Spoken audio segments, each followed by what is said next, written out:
In my last video, some people noticed this. I'm going to tell you why I have my starter rope slack like this. In my last video, some of the commenters were saying they really like and want to hear more of the pro tips.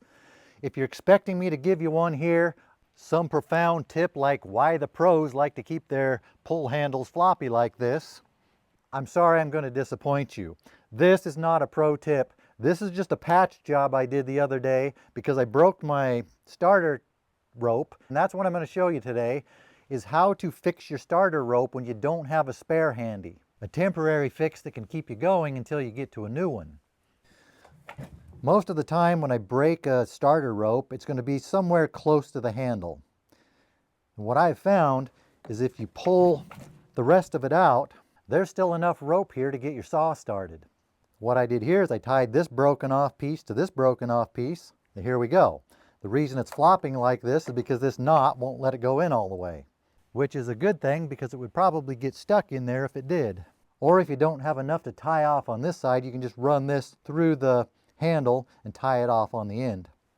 It's going to make the starter rope short. It's not going to be ideal, but you can still get your saw started. Just be aware while you're doing it, don't pull on your cord so far. This is all I have.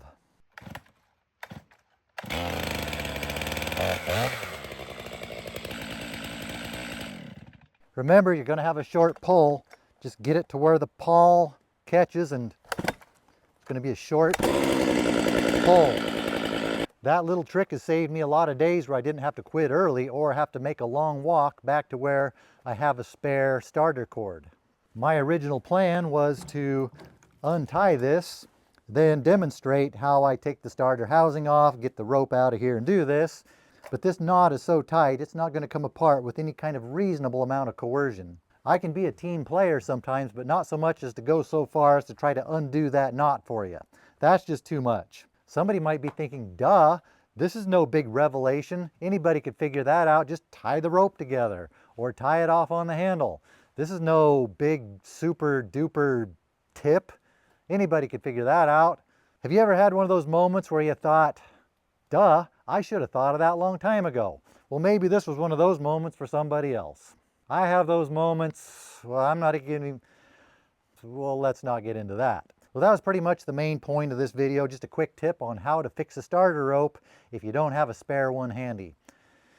The rest of the video is probably just going to be mostly fluff. If you're not into that and you just want to take off now, you can do that. We'll wait for you to leave. All right, now that they are gone, we can get into the good stuff. Serves them right for bailing on us so early. I got a new starter rope here and an earplug. Don't need that. Let's take this saw apart. I'll show you how I replace a starter rope.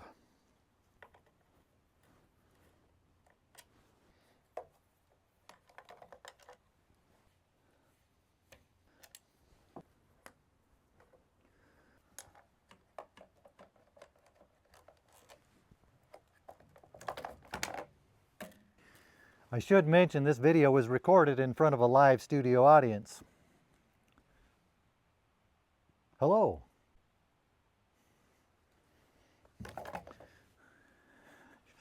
Before I do anything, I need to cut this old rope off. For the guys who are not okay with me using such a long bar, I'm sure you'll love this. On these Elastostart handles, you have to pry this part up out of this hole, which I somehow didn't get on video. Then you can pull the rest of it out. The rope going into the starter pulley has the knot right here. You have to pry that out.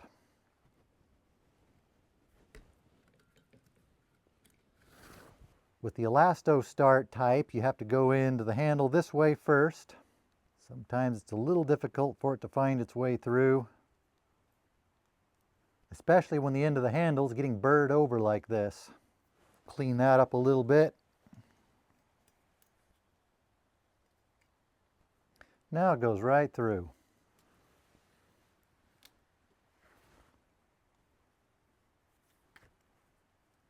Now this is a little hard to stuff down in here, but if you pull on this to stretch that out, take some of that slack out, now you can pop that into place.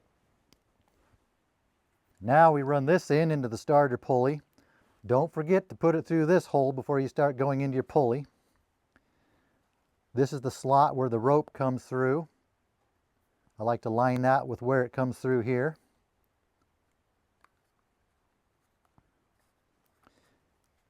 Push it through the hole. Keep pushing until it comes out till you can grab it. Now we tie a knot in the end. I try to get that knot as close as I can to the end.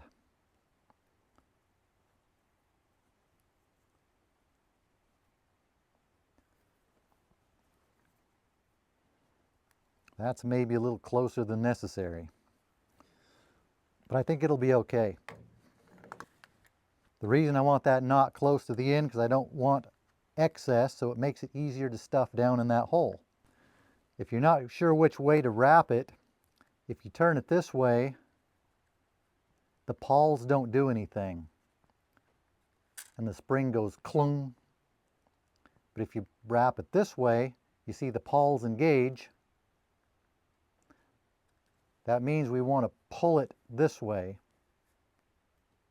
which means we're going to wrap the rope around this way.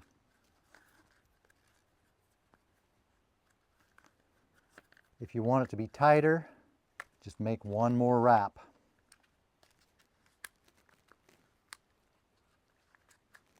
Try it out, make sure it comes back easily. Let's try taking one more loop out. See, that's too loose. So we'll just do one more. I just tighten it to where it's not so floppy loose that it's going to be flopping and not so tight that it's going to be slamming really hard. See, that's a little bit floppy. I'm going to go one round tighter.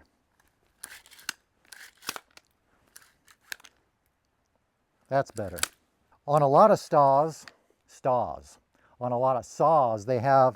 they don't have this Elastostart thing on them. It's just a bare rope.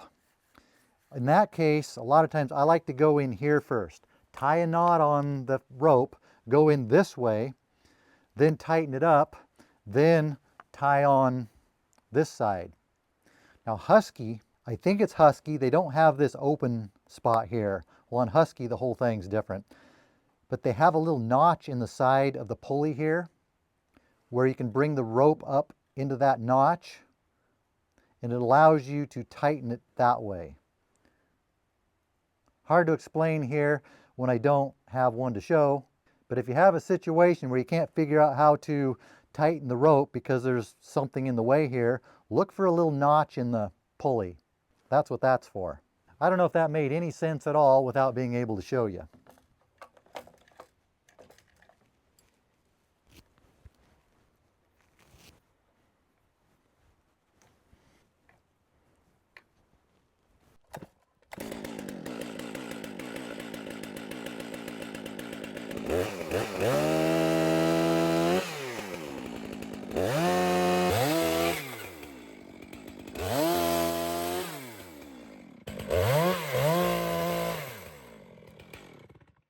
I am expecting there will be some guy who's going to say, if you go out in the woods to run a chainsaw and you don't have a spare starter rope, you have no business running a chainsaw. Shut up.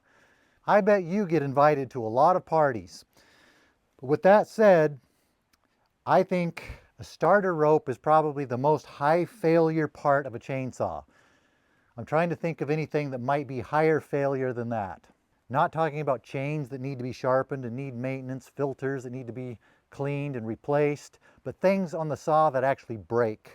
For me, I think it has been the starter rope. That has been my highest failure item over the years. That guy does have a point. It's a high failure item, it's inexpensive, it's easy to pack around. It's a really good idea to have a spare starter rope when you're running a chainsaw. But now, if you don't have one, you know a way to get around it if you don't. You might be wondering why I run my air filter cover open like this.